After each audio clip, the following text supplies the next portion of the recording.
నేర్చుకుంటా కదా. ట్రైనే కానీ అర్థం కావట్లేదు. అంత దగ్గరగా ఉన్న ట్రైనే మనకు కనిపించట్లేదు. కానీ బైబిల్ గ్రంథంలో పొదలో కొమ్ములు తగులుకొని ఉన్న పొట్టేళ్లను చూసినది ఎవరు? అబ్రహాం. అవును చెల్లి. రిఫరెన్స్ అక్క రిఫరెన్స్ నేను చెప్తాను. చెప్పు. ఆదికాండము 22వ అధ్యాయము 13వ వచనము. కరెక్ట్. ఓకే అక్క. అక్క నేను రోడ్డు మీద వెళ్తుంటే ఒక ముసలి తాత కంటి మస్కతో రోడ్డు దాటలేకపోతున్నాడు అక్క. అది చూసి నాకు బాధేసింది. కంటి మసకంటే గుర్తొచ్చింది. బైబిల్ గ్రంథంలో మొదటిగా కంటి మస్కతో బాధపడిన వ్యక్తి ఎవరు? అక్క సందర్భం నాకు తెలుసక్క. చెప్పు. ఇస్సాకు తన కుమారుడైన ఏశావును ఆశీర్వదించడానికి వేటాడి ఆహారమును తీసుకుని రమ్మని చెప్తాడు. యాకోబు మారువేషము వేసుకొని ఆహారాన్ని తీసుకుని వస్తాడు. కానీ ఇస్సాకుకి కంటి మస్క కాబట్టి అతను తనని గుర్తుపట్టలేకపోతాడు. బానే చెప్పావు ద్రాక్ష. థ్యాంక్ యూ అక్క. కన్ను చాలా ముఖ్యమైనది. కన్నుని మనం జాగ్రత్తగా కాపాడుకోవాలి. కానీ కొన్ని సందర్భాలలో కన్ను దెబ్బతినే అవకాశం ఉంటుంది. అది ఎలాగంటే కన్నులకు నిద్ర లేకపోతే దెబ్బతింటుంది. మరి బైబిల్ గ్రంథంలో నా కన్నులకు నిద్ర దూరమైనది అని ఎవరు చెప్పుకున్నారు? చెప్పండిరా. అక్క నాకు తెలుసక్క. చెప్పు. ఆన్సర్ యాకోబు. రిఫరెన్స్ ఆదికాండము 31వ అధ్యాయము 40వ వచనము. బాగా ఆలోచించి చెప్పావు చెల్లి. థ్యాంక్ యూ అక్క. ఒక వ్యక్తికి మార్గం తెలియకపోతే మరొక వ్యక్తి మార్గమును చూపిస్తాడు. అంటే మార్గము చూపించే వ్యక్తి ఈ వ్యక్తికి కన్నుల వలె ఉంటాడు. మరి అలానే బైబిల్లో కూడా నీవు మాకు కన్నుల వలె ఉంటావని అనిన వ్యక్తి ఎవరో చెప్పండిరా.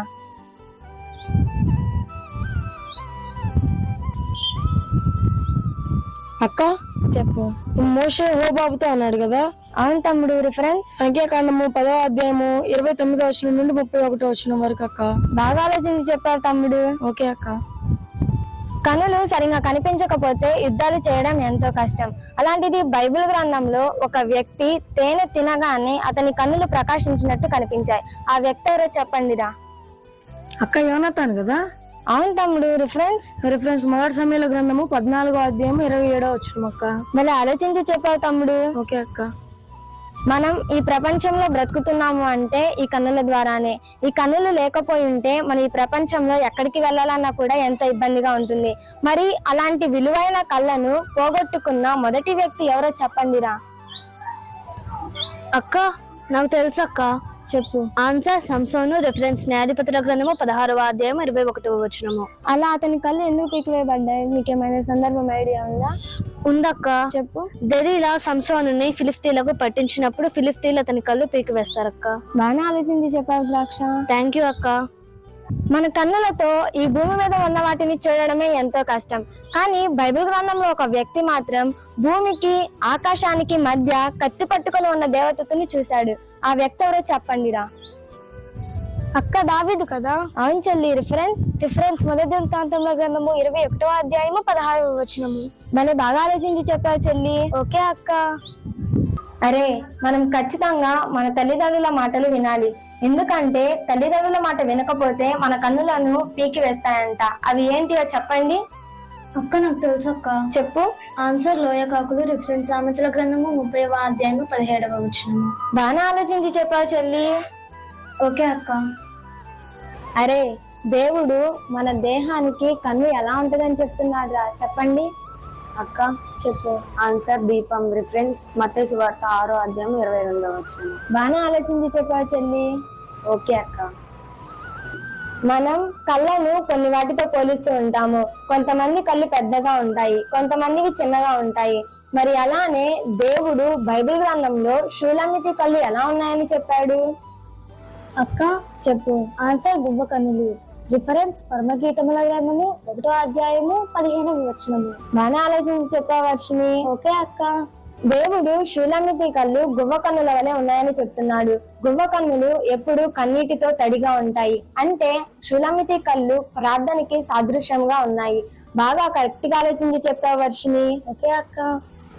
దేవుడు 5 రొట్టెలను 2 చేపలను ఆశీర్వదించడానికి ఆయన కన్నులు ఎటువైపు ఎత్తి చూశాడు? అక్క ఆకాశం వైపు కదా. అవును తమ్ముడు. రిఫరెన్స్ మత్తయి సువార్త 14వ అధ్యాయము 19వ వచనం అక్క. కరెక్టే తమ్ముడు. దేవుడు ఆశీర్వదించడానికి తన కన్నులను ఆకాశము వైపు ఎత్తాడు. అంటే ఆకాశము అనగా దేవుడు. మనము కూడా ఆకాశము వైపు మన చేతులెత్తి ప్రార్థిస్తే అవి మనకు అనుగ్రహించబడతాయి.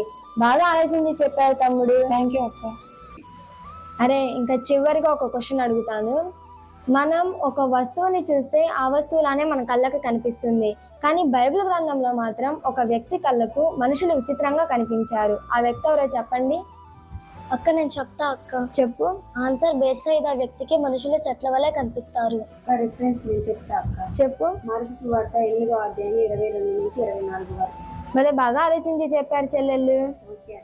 ఓకే అక్క. చూశారు కదా, బైబిల్ గ్రంథంలో ఉన్న కంటి చూపు గురించి క్విజ్. మరొక వీడియోలో మరొక క్విజ్ తో మరలా కలుసుకుందాము. ఇలాంటి వీడియోస్ ఈ ఛానల్లో వస్తూనే ఉంటాయి కాబట్టి ఈ ఛానల్ సబ్స్క్రైబ్ చేయండి, లైక్ చేయండి, కామెంట్ చేయండి, షేర్ చేయండి. మీ అందరికీ మా వందనములు. బాయ్. అందరికీ వందనములు. ఖడ్గం మినిస్ట్రీ వీడియోలకు సంబంధించిన బుక్కు ప్రింట్ అయి సిద్ధముగా ఉన్నది. మొదటి బుక్కు ఈ కనిపించే 30 అంశాల మీద ఉన్నది. కావలసిన వారు ఈ నెంబర్కు కాల్ చేసి